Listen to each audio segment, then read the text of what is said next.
When Anna's friends joked about a wild Vegas weekend turning into a wedding, none of them thought she'd actually go through with it. But she did. A charming stranger, a few too many drinks, and a white chapel later, she was Mrs. Ethan Gray. 5 years later, a police excavator tore into her backyard garden, and what they uncovered changed everything. Anna's trembling hands gripped her wedding photo as flashing blue lights flooded her living room. Neighbors gathered, questions buzzed, and all she could whisper was, "He told me to never dig near the roses. If you think love at first sight is dangerous, wait until you hear what was buried beneath hers." Don't forget to like, share, and subscribe for more stories that uncover shocking truths hiding in plain sight.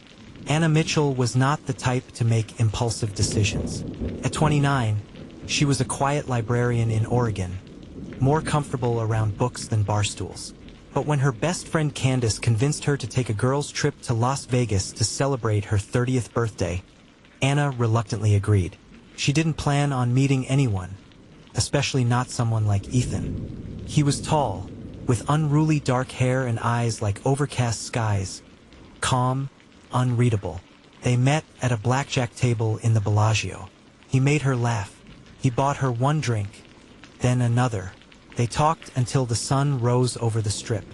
By the next evening, they were holding hands in front of an Elvis impersonator in a velvet chapel. A Polaroid captured their moment, her eyes shining, his gaze steady. Her friend screamed, cried, laughed.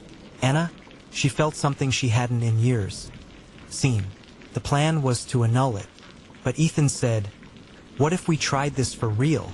They moved to a small town in Northern California, where Ethan said he wanted a fresh start. He rarely talked about his past, only that he'd been through some things and left a mess behind. Anna, starved for connection and swept up in the romantic madness, didn't press. She opened her own tiny bookstore. Ethan started a home repair business. They bought a cozy 2-bedroom bungalow with a wide backyard, the kind she always dreamed of. Ethan even helped her plant her first rose garden. The neighbors adored him. He was the guy who fixed Mrs. Daly's fence for free, who cleared Mr. Briggs' driveway after snowstorms. He smiled at everyone, waved at kids, made people feel safe. But not everything was picture perfect. Anna noticed Ethan took frequent late-night walks. He always kept a small, locked toolbox in the garage he never let her near. He never introduced her to his family. Whenever Anna asked, he'd tighten, change the subject, or joke it away. And he was obsessed, oddly obsessed, with the rose garden. He told Anna, gently but firmly, never to dig near the far end. "Soil's bad over there," he'd say. "It'll kill your flowers." She believed him. 5 years later, the story broke. A cold case reopened. A young woman, 22-year-old Claire Benson, missing since 2014, was last seen with a man who looked eerily like Ethan. A composite sketch flashed on the screen while Anna folded laundry. Her heart dropped. She called Ethan. He didn't answer. She searched his toolbox. It was gone. She went into the garage. Empty. No car. Anna dialed the police. When they arrived, she showed them the rose garden. Her voice cracked. He said never to dig here.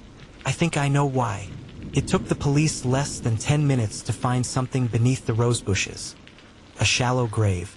Within hours, forensic teams confirmed the worst. Skeletal remains, clothing scraps matching Claire Benson's description, and an old locket with her initials. But that wasn't all. A second set of remains. And a third. 3 women. Anna watched in horror as her backyard became a crime scene. Cameras, drones, news vans. Police released a national manhunt for Ethan Gray, whose real name they discovered was Thomas Keller, a drifter linked to disappearances across Nevada, Utah, and Oregon. He had no social media, no records after 2009. Everything he told Anna, the name, the business, the smile, was a lie. Anna was never a wife. She was a cover. Anna moved in with her sister.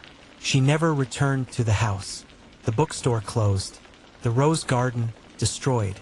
Detectives continued to uncover more bodies on properties Keller had briefly rented. The body count reached 7 by the year's end. Anna gave one interview. She said, through tears. I thought I found love in Vegas, but love didn't bury women in gardens.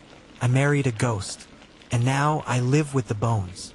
Ethan, or Thomas, was never caught. He vanished just as easily as he had arrived.